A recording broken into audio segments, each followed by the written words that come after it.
rahmat ta'ala wa nafa'ana bi'ulumi fid dharain amin.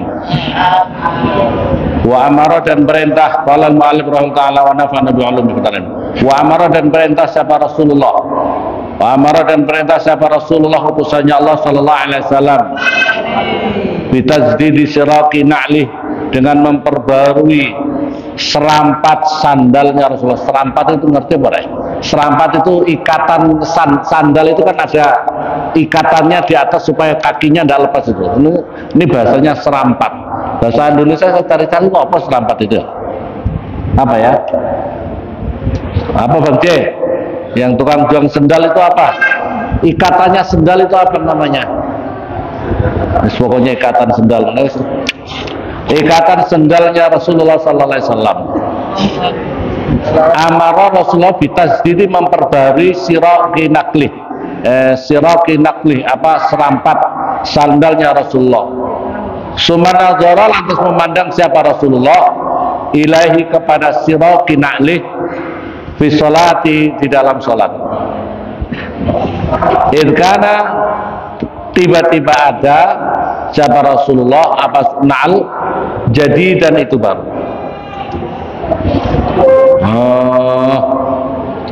Fa amara maka memerintahkan siapa Nabi ayun za supaya dilepas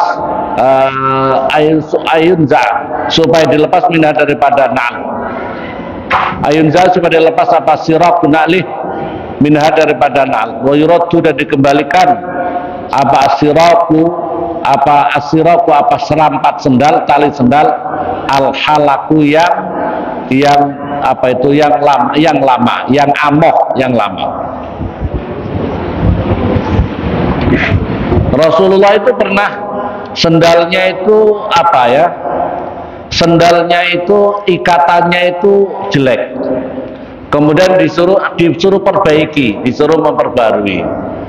Tiba-tiba itu yang menjadikan Rasulullah nazara ilaihi fi salat. Rasulullah terlintas, Rasulullah memandang sendalnya itu di dalam salat. Idkana jadidan, karena sendalnya baru itu. Terpikirkan oleh Rasulullah sendalnya Rasulullah. Maka setelah itu Rasulullah memerintahkan sendalnya dikembalikan saja siraqun na'lih, sendalnya tadi kepada ikatan yang lama saja, tidak usah yang baru. Sebab itu menjadi mengganggu pikiran Rasulullah. Perhatikan di sini. Jadi Rasulullah itu mengajari kepada kita jangan ada sesuatu di dalam sholat kita itu yang mengganggu konsentrasi kita, mengganggu kekhusyuan kita dalam sholat. Hatta masalah sendal yang baru, padahal cuma ikatannya dibikin baru, sehingga pikiran terbersit Rasulullah dalam pikiran itu, wah sendal baru. Nah itu, maka Rasulullah kembalikan sesuatu yang menyebabkan lalai dalam sholat, khusyuk dalam sholat, itu disuruh mengembalikan Rasulullah. Begitu juga kamu, ya, kamu pamannya sholat, Allahu Akbar, sendal kamu baru, harganya 200.000, ya, harganya 200.000. Biasanya nyeker, tiba-tiba ada uang banyak, beli sendal 200.000. Sholat di masjid, kira-kira kamu bisa? Allah, tuh sendalku. Kau kepikiran apa enggak sendal kamu? Sendal kamu yang bagus, sendal kamu yang takut hilang. Terpikir apa enggak kira-kira? Ya Allah, jangan sampai gitu. Jangan sampai sesuatu perkara yang umum. Jadi kalau begitu, kalau kamu kok terganggu dengan sesuatu yang mengkhawatirkan, kalau ke masjid ya biasa-biasa saja, tidak usah yang baru-baru, ya. Kalau umpamanya kalaupun itu terinjek orang lain tidak apa-apa karena yang sudah lama ya. Tapi kalau baru, wah nanti kena debu gimana? Oh gitu lah ya. Paham apa paham? Ini Rasulullah mengajarkan kepada kita seperti ini. Wa kana, dan ada siapa Nabi sallallahu alaihi wasallam qad ihtada, sungguh apa ini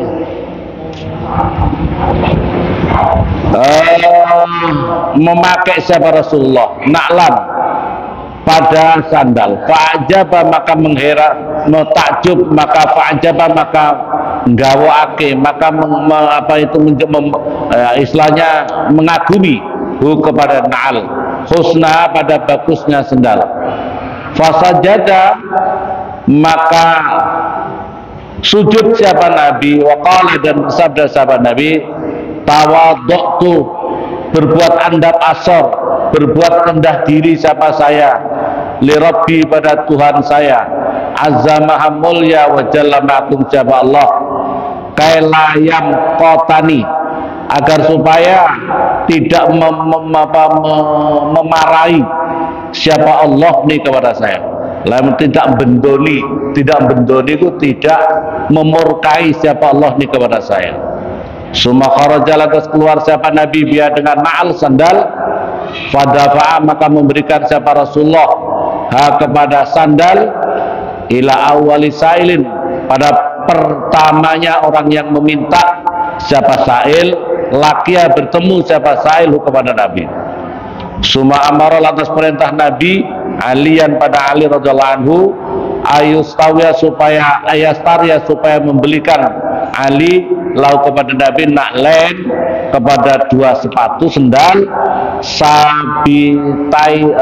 sabtataini yang bongso desa Sabtatain jardawa ini yang sudah disamak dan sudah dibuang bulunya.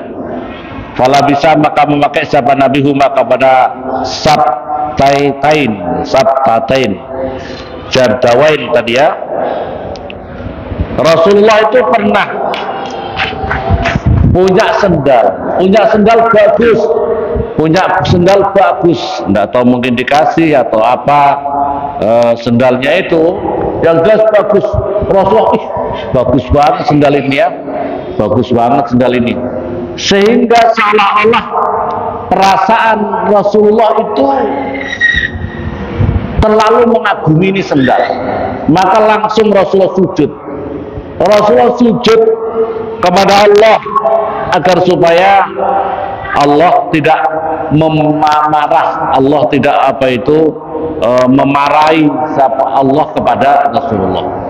Maka hati ini perhatikan kembali perhatikan, ini masalah hati kita itu milik Allah, kecintaan kita murni hak kepada Allah, jangan kepada sesuatu yang memalingkan hati kita selain kepada Allah. Jangan sampai ada kecintaan selain kepada Allah, bahkan kepada sendal yang baru, sendal pakaian yang baru, mungkin rumah yang baru, mungkin mobil yang baru, sehingga dirinya berpaling, hatinya itu berpaling kecintaannya kepada hal-hal yang duniawi tadi. Masalah sendalnya Rasulullah sujud supaya Allah tidak memarahi, Allah tidak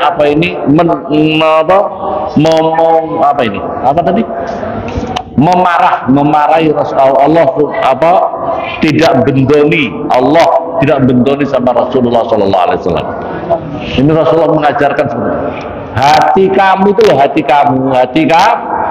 kamu itu yang perlu dijaga, kecintaan kamu hanya kepada Allah. Jangan tergeser kepada kecintaan selain kepada Allah. Nah, Rasulullah gara-gara sendal saja sujud mohon ampun kepada Allah, gara-gara sendal ini. Ya Allah, langsung buang, kasihkan orang saja, kasihkan orang.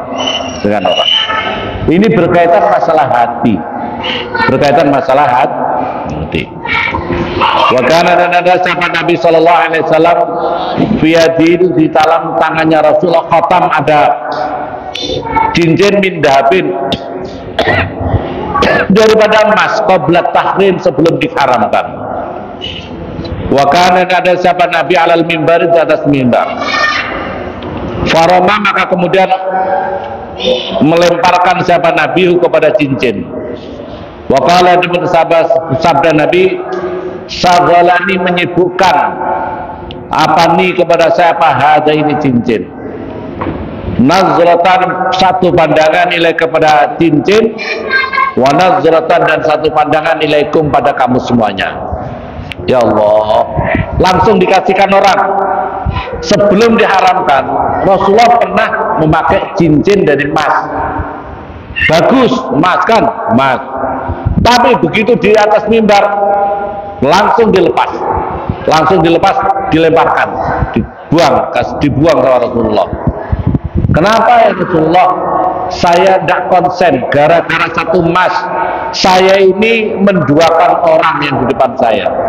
Saya memandang emas saya satu kali memandang kepada kalian. Maka saya tidak mau yang seperti itu. Dibuang, ya, dibuang. Ini fokus hati, menyibukkan hati kepada sesuatu yang tidak pada tempatnya. Wa yurwa, diriwayatkan an Abu Talhah, sesungguhnya Abu Talhah sahabat Rasulullah, salat siapa Abu Talhah fi haidin, di dalam pekarangan. Lahu itu bagi Abu Talhah, lahu haidin, lahu itu bagi haidin, lahu milik Talhah. Fi itu di dalam haid sajarun, utawi ada pohon-pohon. Fa'ajaba, maka mengagumkan. Fa'ajaba, maka mengagumkan apa sajarah. Fa'ajaba, maka mengagumkan kepada Abu Talhah apa dubsiyun, apa burung-burung dipsi, burung-burung dipsi, toro yang terbang, apa dipsi, bisa jari di dalam pohon. Yaltamisu, yang mencari, apa dipsi, makhrajan, kepada jalan keluar. Fa'atsba'a, maka mengikuti hu kepada dipsi, apa basaru, apa pandangannya Abu Talhah, saatan, di dalam satu saat. Semalam yadri, lantas tidak tahu siapa Abu Talhah, kam berapakah salat siapa Abu Talhah. Fadzakara, maka lantas menyebutkan siapa Abu Talhah di Rasulullah, pada utusannya Allah sallallahu alaihi wasallam, ma pada perkara asoba, mengenai kepada Abu Talhah, minal fitnati, daripada fitnah. Sumaqala, lantas berkata siapa Abu Talhah, ya Rasulullah, wahai utusannya Allah, wa utai haid itu sedekahun, itu suatu sedekah. Fadok, maka menaruhlah ya Rasulullah hu kepada haid susita, sekiranya menghendaki siapa Tuhan. Ini cerita Abu Talhah sahabat Rasulullah. Suatu ketika sholat di kebunnya. Kebunnya itu ada pohon-pohon yang bagus. Mungkin katakanlah kalau di Mekah pohon kurma, pohon-pohon yang lain yang indah-indah. Di pohon-pohon itu ada burung-burung dipsi, atau mungkin burung apa, dipsi itu burung apa, kalau mungkin burung-burung, yes, pokoknya burung lah, burung-burung dipsi sedang bermain-main di situ, lagi sholat. Begitu tiba-tiba dalam sholat itu memandang dipsi, nah ini burung kemana? Nah, konsentrasinya terpecah gara-gara itu burung. Maka kemudian sampai dia sholatnya, rakaat ini rakaat ketiga atau keempat ini, rakaat kedua atau keempat misalnya. Maka langsung, masya Allah, ini fitnah, langsung menghadap Rasulullah. Ya Rasulullah, saya dapat musibah, saya dapat fitnah. Ada apa Talhah? Ada apa Talhah? Saya sholat di kebun saya, ternyata saya terganggu dengan keindahannya, dengan burung-burungnya, sehingga saya lupa itu apa sholat saya berapa rakaat. Maka saya serahkan, saya sedekahkan ya Rasulullah, ini kebun saya, terserah Rasulullah mau dijadikan apa, apakah untuk sabilillah atau untuk apa dan sebagainya. Masya Allah, ya, gara-gara lupa, dilupakan gara-gara harta benda, gara-gara harta benda. Maka harta benda ini melalaikan diri kita. Wa an rajulin, dan diriwayatkan daripada seseorang laki-laki akhar yang lain, anau sesungguhnya rajul salat siapa rajul fi haid, di dalam kebun, lahu itu tetap di dalam haid, wa nahlu utawi dan utai kurma, mutawwaqatun yang dikalungi bisamariha dengan buahnya nahl, melingkar penuh dengan apa itu, melingkar dengan apa itu buah-buahnya kurma. Fanadhara maka memandang rajulillahi kepada nahl, fa'ajaba maka mengajibkan atau apa tadi saya bilang nggawake bahasa Indonesia nih, menganggap bagus siapa rajul kepada nahl. Falam yadri maka tidak mengetahui siapa rajul berapakah sholat siapa rajul. Fadzakara maka menyebutkan siapa rajul lidzalika pada itu kejadian li Utsman radhiyallahu anhu pada Sayyidina Utsman bin Affan radhiyallahu anhu, wa qala dan berkata rajul, wa utai kebunku sedekah saya sedekahkan wahai Utsman, fajal menjadikanlah kamu kepada kebun fisabilillah di jalan Allah taala.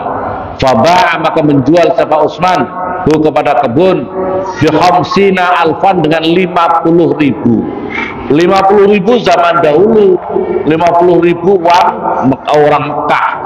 Oh, itu disedekahkan di jalan Allah. Apakah itu untuk sabilillah, apakah untuk masjid atau untuk apa dan sebagainya. Itu begitu. Jadi Nabi, para sahabat-sahabatnya, ulama-ulama itu betul-betul menjaga hati kita itu jangan sampai terisi kepada yang lain, jangan sampai terisi orang yang lain.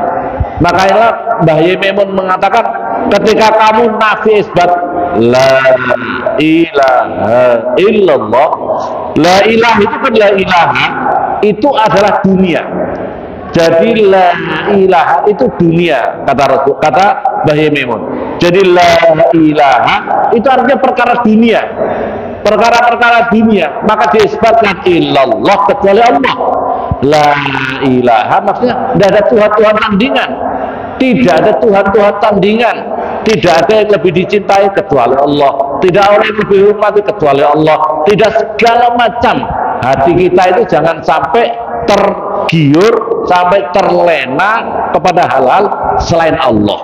Makanya kita diajari la ilaha illallah, itu namanya nafi isbat.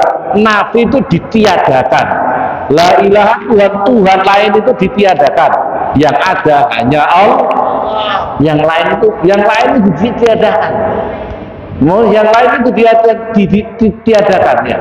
Kamu terlalu cinta jabatan, kau terlalu cinta dunia, kau terlalu cinta pacarmu, kau cinta sama anakmu, kau cinta sama istrimu, kau cinta sama suamimu, kau cinta sama segala macam gelang emas perak apa yang ada di dirimu, sendalmu yang bagus, bajumu yang bagus, rumahmu yang bagus. Kalau itu yang ada di dalam hatimu berarti ditiadakan. La ilaha illallah. Paham apa paham ya? Makanya itu dinafi isbatkan. Dunia ini dinafi isbatkan, dinafikan, diisbatkan, dinafikan, ditiadakan, diisbatkan hanya Allah. Paham apa paham? Masya Allah, ini gara-gara kebun melalaikan dirinya, sedekahkan jalan Allah. Ini kadang-kadang enggak ya, bukan hanya lalai, bahkan tidak sholat. Naudzubillah subhanallah. Kira-kira, kau dari mana? Dari kebun, surah sholat belum. Masya Allah, berarti gara-gara kebun tidak sholat, gara-gara kambing tidak sholat, gara-gara jabatan tidak sholat, gara-gara jadi tim sukses tidak sholat, gara-gara apa? Gara-gara katanya alasannya ngurusi umat apa itu? Umat apa? Umat iblis itu ya? Iya apa tidak? A'udzubillah na'udzubillah. Bagaimana yaf'aluna dzalika wallahu a'lam.